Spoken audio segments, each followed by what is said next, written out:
কোন গাছ কখন কোথায় রোপণ করতে হয়? দেশে চলমান তাপপ্রবাহে অতিষ্ঠ মানুষ।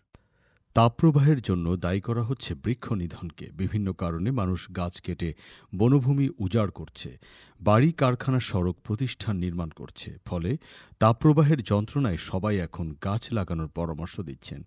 কিন্তু তার আগে জানতে হবে কখন গাছ রোপণের উপযুক্ত সময়, এমনকি কোন গাছ কোথায় রোপণ করতে হবে। আসুন জেনে নেওয়া যাক কোথায় কোন গাছ রোপণ করা উচিত।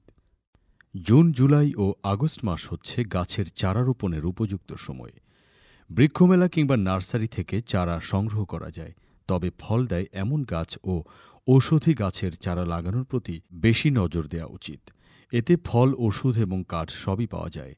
বন্যামুক্ত আলো বাতাস চলাচল করতে পারে এবং সূর্যালোক পড়ে এমন জায়গায় চারাগাছ রোপণ করা উচিত।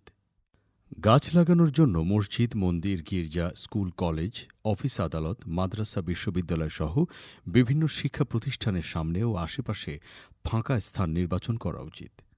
এসব স্থানে দেবদারু, নারিকেল, সুপারি, তাল, খেজুর, নিম, পাম, ঝাউ, কৃষ্ণচূড়া, আম, কাঁঠাল, লিচু গাছ রোপণ করতে পারেন।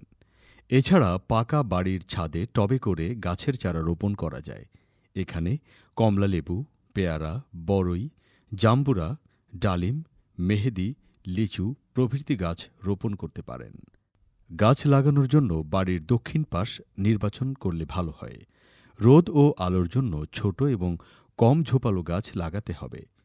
সুপারি, নারিকেল, নিম, দেবদারু, পেঁপে, পেয়ারা, লেবু, জাম্বুরা, ডালিম, মেহেদি গাছ লাগানো যেতে পারে। পূর্ব পশ্চিমে মাঝারি উঁচু এবং মাঝারি ঝোপালো গাছ লাগাতে হবে। এতে সকাল সন্ধ্যা বাড়ির আঙিনায় আলো থাকবে। বাউকুল, আপেলকুল, সফেদা, আম্রপালি, আম, লিচু, খেজুর, ডালিম, কলা, আতা, বেল, পেয়ারাসহ বিভিন্ন গাছ এখানে রোপণ করতে পারেন। বাড়ির উত্তর পাশে বড় ও উঁচু গাছপালা থাকলে ঝড় তুফান প্রতিরোধ করা যায়। এখানে আম, কাঁঠাল, জাম, কামরাঙা, মেহগিনি, শিশু, সেগুন, হরিতকি, আকাশমণি, বাঁশ ইত্যাদি গাছ রোপণ করা যেতে পারে। এছাড়া পতিত জমিতে আম, কাঁঠাল, জাম, কামরাঙা, মেহগিনি, শিশু, সেগুন, হরিতকি, আকাশমণি, দেবদারু, নারিকেল, সুপারি, খেজুর, নিম, পাম, ঝাউ, কৃষ্ণচূড়া, বাঁশ ইত্যাদি গাছ রোপণ করা যায়। হাটবাজারেও ছায়াদানকারী গাছ রোপণ করা উচিত। এসব জায়গায় আম, কাঁঠাল, জাম, সেগুন, দেবদারু, সুপারি, খেজুর, নিম, পাম, কৃষ্ণচূড়া, বটগাছ রোপণ করা উচিত। রাস্তার পাশে বেশি বেশি গাছ লাগানো উচিত। ছায়া দিয়ে ঠান্ডা রাখে এমন গাছ রোপণ করা দরকার।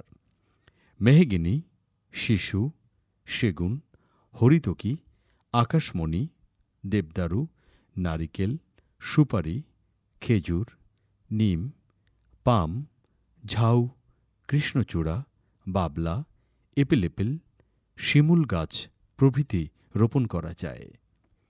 পথের দুপাশে বা ফিডার রোডের পাশে শিশু, নিম, দেবদারু, চম্পা, এপেলেপেল, পাইনাগোলা বা লুকলুকি, মান্দার, বাবলা, খয়ের, বকফুল, তাল, খেজুর ইত্যাদি লাগানো যেতে পারে।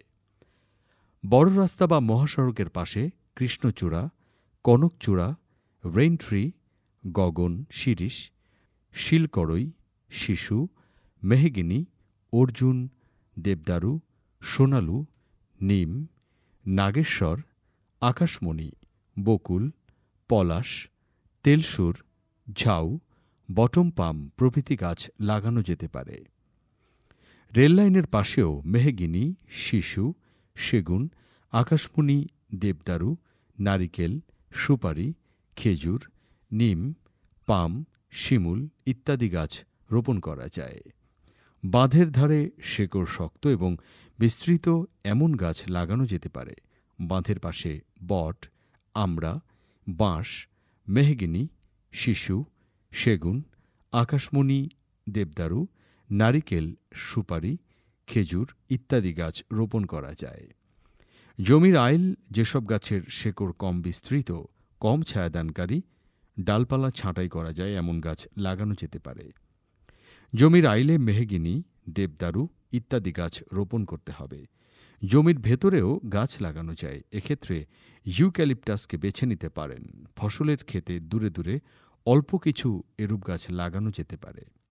বরেন্দ্র এলাকায় ধানের জমিতে মাটির ঢিবি তৈরি করে সেখানে ব্যাপক হারে আম গাছ লাগানো হচ্ছে।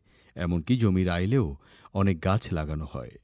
অনেক জায়গায় আইলে তাল গাছ লাগিয়ে বাড়তি লাভ পাওয়া গেছে।